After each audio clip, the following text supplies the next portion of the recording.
Hi, and welcome to Python programming. I understand that you might be new to this field or you might be from the field of technology. Irrespective of where you're from, I want you to know that Python is the easiest language to learn as the codes will feel like you're writing commands in English.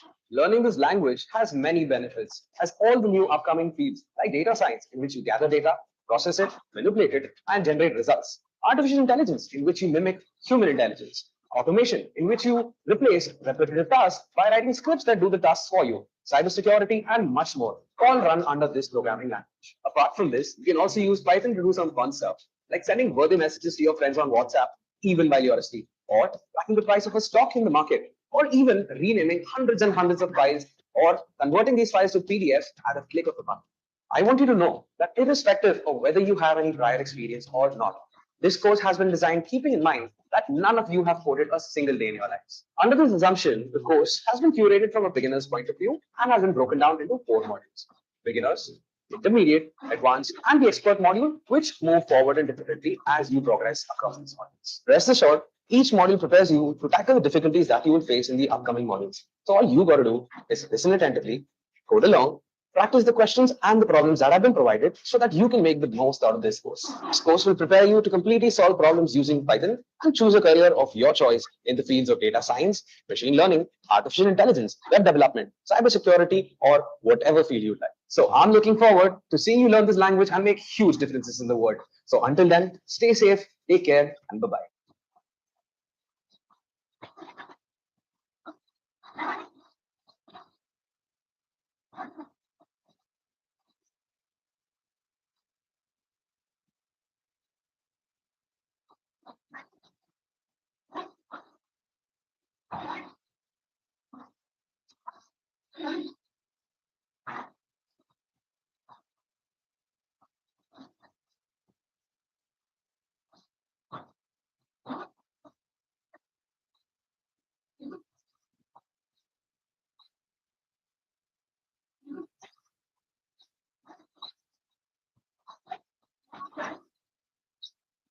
Hi, and welcome to Python programming. I understand that you might be new to this one, and welcome to Python programming. I understand that you might be new to this. Hey guys, welcome back. So in this lecture, we're going to have a look at what is Python and at the same time, why should we use Python? All right, so let's get started now. So first of all, what is Python? So Python firstly was created by Guido van Rossum and it was released in 1991. Python is an object-oriented programming language. So when I say object-oriented programming language, what do I mean? So this is for the beginners who don't really have any knowledge about coding and are just starting off. So object oriented programming is a way of writing a computer program where you use objects to stand for datas. All right. So when I basically say that, when you write a certain list of instructions for a computer, you're telling it to do a certain thing. That is called as procedural programming. All right. But in object oriented programming, the computer program uses objects to talk to one another. All right. So that the data can be changed and the object can work in a certain way that the user will want. And because of this, it helps the developer by allowing the code to be reused by another programmer or maybe by other parts of the program. Okay. At the same time, Python is also an open source programming language, which means that it's freely available for everyone to use, and anybody and everybody can use it. There's no payments, nothing to be made. At the same time, Python is an interpreted language. So when I say interpreted language, it does not need to be compiled. Okay, so there is a program. It's called an interpreter, and this interpreter runs Python codes, and it can run it on any kind of computer. All right. So what this basically means is that the programmer can change the code, and you can immediately see the results. Okay, so this also means that it is slower than a compiled language like C because it's not running a machine code directly. All right. So at the same time, it's a high level language. So when I say high level language, it's kind of like English only. So you can read it and understand what it means. So that way you can focus on what you want to do instead of how you should be doing it. Right. At the same time, it's very easy to learn. Okay. Very simple programming language. Like I said, it's in English. So it makes it really simple. And at the same time, it's portable. So when I say portable, any system that was basically running C can also run Python. All right. So that is what is Python. At the same time, we look at why Python. So when we say why Python, like we already discussed, it works on different platforms, right? So when I say different platforms, it can work on Windows, Mac, Linux, Raspberry Pi, whatever you need. The syntax is similar to English, like we saw earlier. It's a high level programming language. So if you can read it, you can understand it very simply. Codes in a fewer lines. So like the very simple code, which is the hello world code, can be literally printed in one single line. That's how simple the codes are. So this syntax, the syntax that is available inside Python allows the developers to write the program with very minimal lines of codes. All right. So this makes it easier to maintain, manage, and like work with it. Then when we talk about the execution speed, it runs on an interpreter system. So what it means is that the code can you be executed as soon as you write it. Okay. So what benefits you get out of this is that your prototyping can be really quick. So you can write a code, you can check immediately if it's right or not. And if it isn't, you can just immediately make the changes or corrections and move on. At the same time, it can be treated in a procedural way. You remember I told you during object-oriented programming that object-oriented programming uses objects, but if you have a certain steps that you're telling the computer to do or list of instructions, that is a procedural way of working with it, right? So basically, Python can be treated in a procedural way, an object-oriented way, or a functional way, all right? At the same time, there are a lot of libraries that you can use, which make your coding even more easier for you. All right, so just some things to tell you just before we wrap up this lecture. These things will be good for you to know is that the most latest version of Python is Python 3, which is what we'll be using. All right, Python 2 is there, although it's not very updated or anything. Other than the security update, it is still quite popular. But we'll be making use of Python 3. All right. So that's that. And lastly, wanting to tell you what you can do with Python. It can be used for web development, can be used for software development, for mathematics, can be used for machine learning, where you can train a machine, right? And the machine will do stuff for you. That is where artificial intelligence also comes in. Then your audio and video applications, or if you want to create a gaming program, a networking program, or develop a GUI, which is a graphic user interface. Like if you want to create like a desktop GUI's application, you can do that. And you can also work with complex algorithms in this. So all of these developments and all of these benefits that are there with Python make it a very versatile language. And at the same time, you can use it anywhere and everywhere you want and really get a lot of benefits out of it. All right. So this was it for what is Python and why do we use Python. All right. So I'll see you in the next lecture, and that is where we're going to get started with the real deal. All right. So see you. Thank you.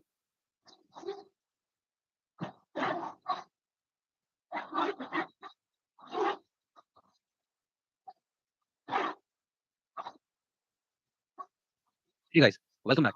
So in this lecture, we're going to talk about Python IDE, and we're also going to have a look at how to check if your system has Python and how to install Python into your system if you don't. All right. So let's get started. All right. So the first thing you want to do is you want to open your command prompt. So you'll go into your start menu and you write CMD for your command prompt. Over here, the first thing you can do is you can check what version is installed here. So what you can do is you can write py, and it'll show you like this as it's showing us over here, Python 3.8.2. All right. So that's one way to do it. And the other way to do it is if we do Python space hyphen version and enter. So here it's showing us Python 3.8.2.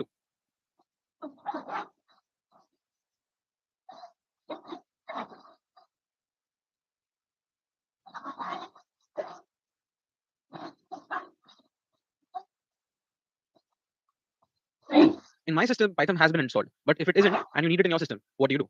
So for that, you'll open Chrome, and over here, you'll go to python.org. Okay. So in python.org, this will open up to you. In this, we go to downloads. Based on whatever OS your system is running, you can select whichever you want. So I'm running Windows, so I click on Windows over here. This page opens up, and in this page, you scroll down, and as you can see, the latest version is Python 3.9.0, which cannot be used on Windows 7 or earlier versions. Okay, so since mine was on 3.8.2, we can use this opportunity to upgrade mine as well. So over here, we click on this link, which says download Windows x86 64 executable installer. The file get downloaded. Once it does, you click on this and you hit run.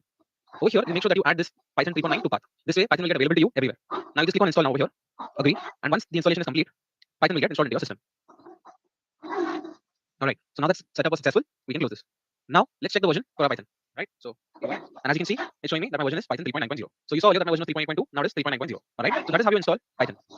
After this step is complete, Python will get installed into your system and you can use Python. So there are two ways to use Python. One is that you can directly write into a notebook and save it as a .py file. But the best recommendation or the best method to work with an IDE And welcome to recommendation or the IDE into your system and everything. Let's first talk about what is an IDE. So an IDE stands for Integrated Development Environment. All right. So when I talk about an integrated development environment, we're talking about a software application that provides the computer programmer a certain facility or many facilities to develop your software.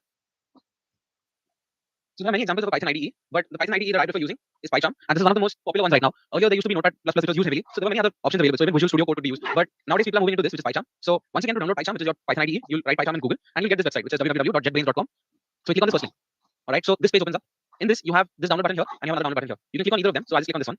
In this, you have two options. You have the professional, and then you have the community option. So the professional option is for both scientific and web Python development, but we just want to do pure Python development, so we're going to go for the community edition, which is free and open source as well. This gives you a trial, but this gives you the entire thing for free. So let's click on download, and you download this thing. Meanwhile, while this is happening, let me just show you something. So this is good for you if you're a beginner. So this website, JetBrains, it sends you emails in regards to educational materials, as you can see over here. You can subscribe to this thing, you can enter your email address over here, whatever it may be, like abcd@gmail.com, whatever your email address is, you can just enter it over here, and then you checkbox this, and then you checkbox this. Basically, you're just agreeing that your email address will be used by the website to send you educational materials about the product. Okay, so then you can just hit subscribe. I'm not going to hit it now. So now what we'll do is we'll wait for the download to complete. All right, so our download is about to complete. So before that happens, I want to just give you an idea of what the other option is. All right, so the other option is that you open Notepad, and inside Notepad, you can just write your code down. Okay, so like if I just write a code, print hello world. All right, so don't worry about this. This is going to be a next lecture. But once I save it, if I save it as on desktop, if I save it as whatever it is, let's say hello world.py. Okay, I'm going to change this type to all files and save. All right, so now this is over here. And when I open command prompt, in command prompt, what I can do is I can just go to my desktop, and over here I'll write hello world.py. Let me just rename this without a space. If I run this, as you can see, it's saying hello world here. So this is how you can make use of a notepad to just simply write a program and directly execute it using the command. But we're going to be making use of the IDE. We'll see how to do that. But let's go check if our IDE is done. All right, it's done. So let's click on this. It's a simple step installation process. All you got to do is hit run, next, and next, and so on. So we'll hit run now. Yes. Hit next. Select folder you want to save. I'm just going to go to because I keep having storage issues. So next. So you can add a desktop structure if you want, and then add a so we're going to add a desktop structure. We also add device association to it. Then we also add a data description. And if you want to add this, we'll just and now let's click on installation. All right. So last questions. Okay. So I can see what I want to do. I just finished. And I can see this is my connection. And I can click on this. And by some IDE, so like I explained to you what IDE is. So an IDE Basically consists of everything in one place. So like the words integrated development environment, the word integrated development environment basically means that you can develop the entire thing in one single environment where PyCharm is your environment. This entire place is one place where you can develop the entire thing, and it is integrated. So when I say integrated, you have everything over here. You have your source code editor, you have your debugger, your compiler, interpreter, whatever you need. Everything is basically in one place. So your execution is faster, and you don't need to do this whole saving process that we did for the notepad. Everything can be done over here only. All right. So follow these steps that I gave you, and make sure that you download Python into your laptop, PC, or whatever device you're using. And along with that, also download Python into your system as this is the IDE that I'm going to make use of while we study Python. All right. So that's for this lecture. I hope you understood how to perform all the steps. So when we perform our exercises and codes, I want to make sure that you get all the knowledge. And in order for that to happen, you need to practice. So I want you to do one thing and commit to this. You practice while we're doing it over here.